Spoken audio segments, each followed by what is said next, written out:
Morning beeps, good morning everyone. How's everyone doing? Hopefully you guys are all doing well. Don't forget, if you're new to the channel, like, share, subscribe. All right, let's do this. I've literally just got back from Dublin. The time's just gone 10 in the morning. I got the first flight back just because I was desperate to get to the green chair and talk about what we saw last night. Incredible atmosphere, incredible fight as well. A few of you reached out to me and asked if I saw some of the unrest, the trouble in Dublin. I didn't. I must have been lucky. I got there in the early hours of Friday morning, and I guess by the time I got there, it started to die down a little bit. I did speak to a few people that were there throughout the week, and they said they saw a lot of trouble, but nothing to report on my side. I didn't see anything. I'm going to do a separate video for David Benavidez versus Demetrius Andrade, just because I haven't seen the fight in full. I've seen the highlights. I know who won, but I do want to see the fight in full. Plus, I do want to see some of the undercard fights as well, so we can give it a proper debrief. So we'll do that a bit later in the day. We'll put it up today, but we'll do it a bit later in the day. Benavidez is a bad man. Honestly, he is one scary individual. And I don't even want to see the Canelo fight next for him. I actually want to see him go up to 175 and fight Dimitri Bivol. I want to see him up against someone naturally probably the same size. Benavidez probably walks around bigger than Bivol, but someone that has a bit of a frame about him and someone that can box to a game plan for 12 rounds. I think we saw Bivol do that against Canelo. But look, we'll talk about Benavidez and what next for everyone that was on that fight card a bit later. Let's focus on the main event yesterday. Again, there's some good fights on the undercard. We'll talk about them, but let's focus this video on Katy Taylor and Chantelle Cameron. Firstly, how did you score it? I sat ringside and immediately the bell went for the end of the fight. I said Katy Taylor's won it. I thought, not because of the crowd. I wasn't influenced by that. I wasn't influenced by every time she landed a punch, the crowd went crazy. I was just thinking, okay, Katy Taylor's done enough to win that round. Chantelle's done enough to win that round. And in the end, I thought Katy won more rounds than Chantelle. Not without, obviously, controversy, and we'll talk about that, but how did you score it? I think one of the scorecards, if my memory serves me right, was 98-92, I think, to Katy, which is crazy. I have no idea how you come out with that scorecard. I mean, look, I know I like to kind of beat the drum like some of these refs are corrupt and judges are corrupt. It was difficult to score, but I still think 98-92 to Katy is wild. It's a wild scorecard. Let's get to the most controversial bit of that fight, the knockdown. I mean, what the fuck is going on? What the hell is going on? You know, like, we always wonder how the sport can be improved. Like, you know, every sport's tried to implement VAR, right? I mean, football's doing it unsuccessfully. Tennis did it with Hawkeye. Like, there's sports that are trying to implement a way to make sure that nothing is missed. And that's one of those situations where you think we all can see it on the TV monitors that there was no tangle of legs. There was no slip. I don't know what the referee thought there might have been. That's a knockdown to Chantelle. It's a knockdown. Now, some people have said, okay, even with the knockdown, Katy still wins the fight on the scorecard. And I'm like, that's not how it works, though. How it works is if it's a knockdown, number one, Chantelle was buoyed by the fact she's just knocked down Katy, so her level goes up.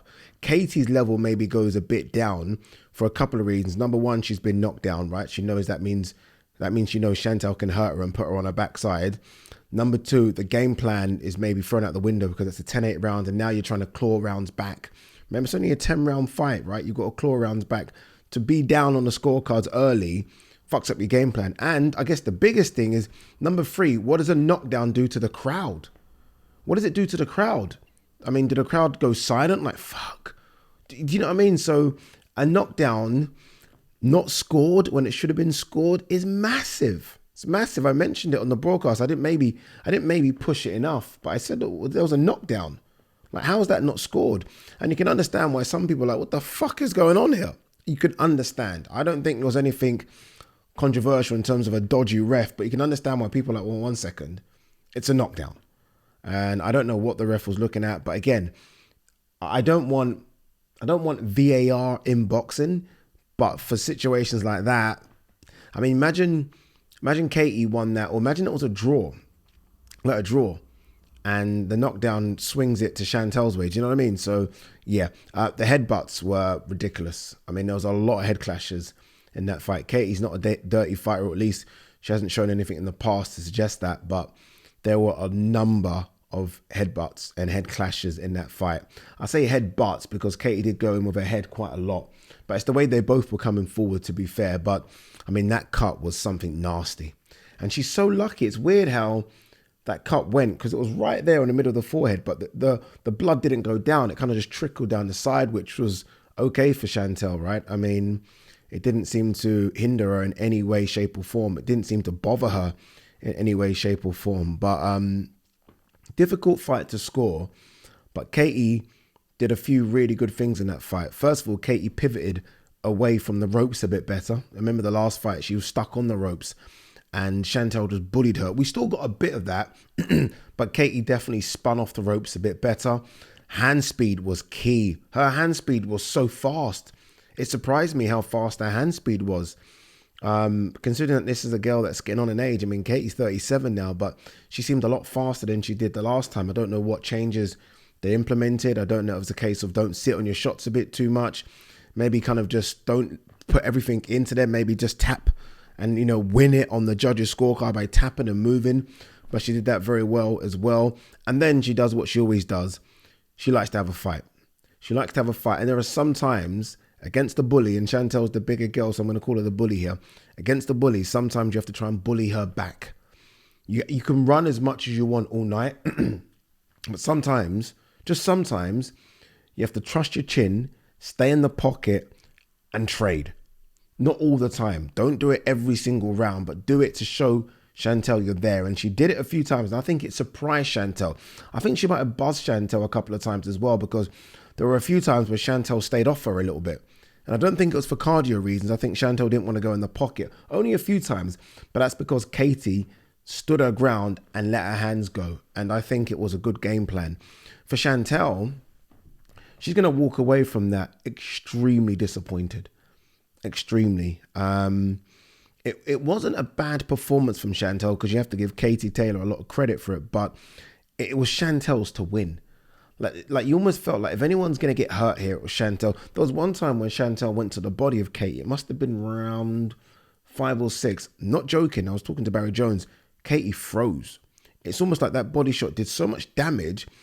Katy almost just froze and Chantelle started unloading on her. And I was like, my God. So Chantelle should have gone to the body a lot more. Should have gone a lot more. She went a bit headhunting. She almost smothered her work a bit rather than giving herself a bit of distance to land her shots. She went up close. And look, she likes the dirty box. And Katy doesn't really like that kind of style. So it worked. But there were times when separate yourself a little bit and then land those big shots rather than just coming in close and making it a dirty fight. Then Katy's very smart. She can hold. The referee can break.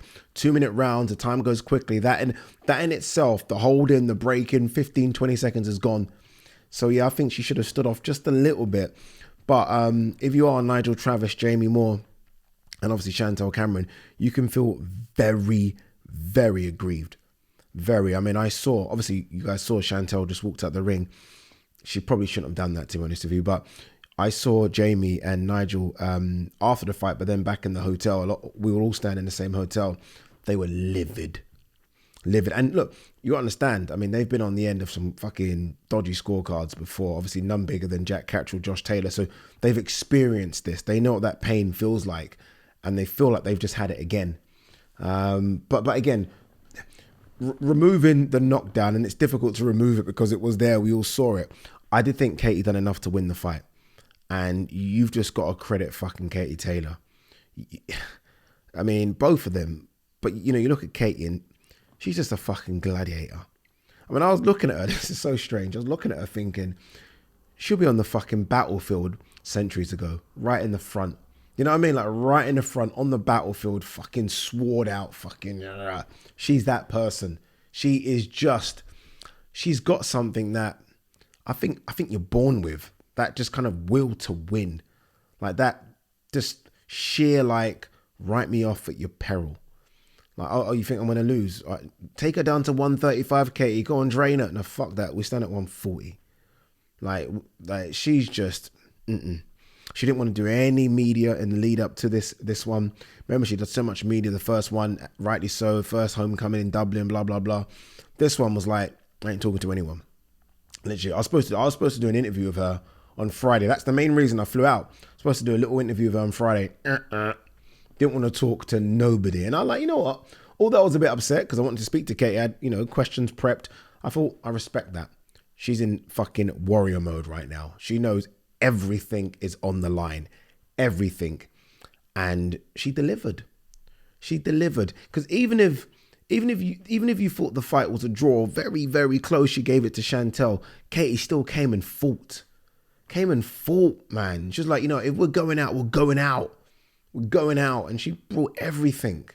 Fuck, man, that girl is something special, She really is. I mean, look, I can see, some of us were saying it was Katy's best performance, and I can understand why they're saying that, but we can see that Katy's on the slide. It's just a fact, right? 37, she's been in war, she's going to be on the slide.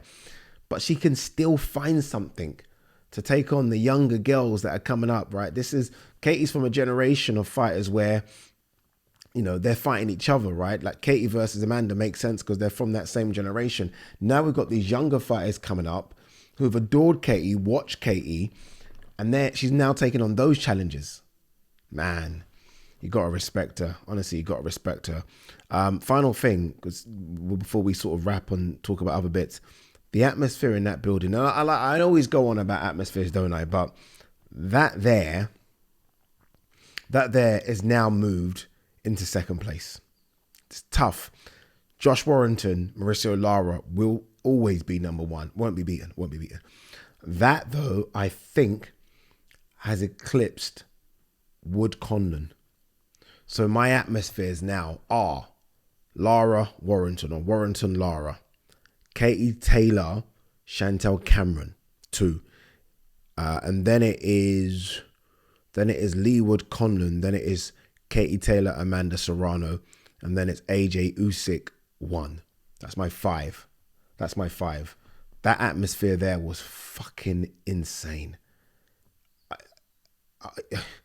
You dream of being around for those type of fights, but to be ringside for that, oh God, thank you, Lord. Thank you. To be ringside, to experience that atmosphere. When the going got tough and they just all sort of rose on their feet, Katy, I was just like, this is insane. And I don't know if you guys have been to the Free Arena. It's like the First Direct. I don't know if you guys have been there. So it's just on one side. So it's almost like half an arena. If you can imagine, it's half an arena. So the rings here, there's nothing behind it. Well, there's a bit behind here, but there's about 200 seats there. And all the other, I don't know what it is, 10,000 is that way. And it goes steep. Insane. Honestly, insane. Look, I mean, if you're Katy now, there are options. There's always been options, but there are good options now. There are 2. Do you go Chantelle Cameron trilogy, Croke Park? Do you go Amanda Serrano rematch, Croke Park? What do you do? She wants to go to Croke Park. I think Croke Park's a big ask just because it's too big. Like, what is it? Isn't it like 70,000? I was like 80,000. I don't know what it is. Let's have a look. Croke Park capacity 82,000. I don't know, man. I mean, yesterday was great, but you're talking trying to get 10 times the amount of people. It's going to be difficult. And I always feel for those type of venues, even if she does 40,000 is incredible, but when you're in an 80,000 stadium and you've done 40, it just doesn't quite do it. And I was trying to think, what dance partner does it more? Does Amanda Serrano generate more interest, or people forgot that fight, even though it was incredible? People forgot that because it was a couple of years ago. Or do you do Chantelle Cameron? Don't know. I don't know. I was talking about this the other day. Sorry, yesterday. Actually, it was today. It was the early hours of this morning. And they said they think she might go the Amanda Serrano route. I don't know. We'll see what happens. For Chantelle Cameron, look, she'll be upset, but she would have made incredible amounts of money from yesterday. She's an undisputed world champion. She will be a champion again. I've no doubt about that. And even if it isn't, and I hope it is, even if it isn't the Katy Taylor fight, there's some good fights out there for her. Sandy Ryan's a great fight. Her profile hopefully would have gone through the roof. And I hope that she does calm down a little bit and do an interview and just, talk about it. Because what she did do, what I did see yesterday, I only just clocked it coming back on the train. I watched the fight back, and at the end of the fight, she actually does applaud the result. And I don't think she's doing it as in taking the piss, like, oh, here we go. I think she's actually doing it like, well done, Katy. So it would have been nice for her to stay in the ring and just do a little interview with Jamie Ward, who, by the way, Jamie Ward's doing a fantastic job, isn't he? But yeah, look, Katy is insane. Very quickly on the undercard fights, Gary Cully, Reese Mold, they weren't happy with that result either. I went upstairs and I saw Reese, and I was like, oh, that was close. That was close. And he's like, oh no, we won that fight. And they might have. It was so close. It was difficult to score. Hence why it was a split decision, right? If it's split, it's going to the home fighter. I'm sorry. That's the way it is. It's just boxing, isn't it? But yeah, look, for Gary Cully, you would have, exercised some demons there, some nightmares, same arena. He got caught as well in the second round. He must have thought, fuck, this is all happening again. So credit to him to stick in there and stick to a game plan. And you build on it. You build on it. In fact, I don't even think you build on that. I actually think you take a step down. I think you take a step down your next fight. I don't think it needs to be another Reese Mold level type fight. I think it's okay to, do the, we used to call it the European Journey Binman route. Have a couple of those, get your confidence back up, because you can tell that he still lacks his confidence, and then go. That's what I think. I want to quickly talk on Paddy Donovan. Paddy Donovan beat Danny Ball, and I feel like I was watching someone that is going to be special. Like, he's a very big welterweight. I like the relationship with him and Andy Lee, and he can smack a bit, can't he? He's got a little dynamite in his hands. He's got good feet. He's got fast hands, and he looks big and strong at the weight. That for me is a problem. I think I'm trying to think of sort of a good matchup for him. Obviously, Eka Usman lost to Harry Scarf. Do you go that route potentially? Could he figure out a Michael Mickinson, who's got a fight coming up? I think on the undercard of Chris Bidham Smith versus Masterneck. There are fights out there for him over here before he kind of jumps abroad, but I like him. I like him a lot. I think he's an interesting addition to the welterweight division, and just because of his size and his confidence, right? Good looking kid as well. Yeah, I think he's one for the future. And look, I love Andy Lee. So if Andy Lee tells me he's good, he's good. All right, guys, girls, I'm going to put my feet up, watch the Benavidez, Demetrius Andrade fight. I'm a big fan of Demetrius, so disappointing that he lost. But Benavidez is a killer. And I will watch the Matthias fight as well. There's loads to watch in that card. Jamal Charlo, how did he get on? And then we'll do a proper video on that a bit later. Peace and love.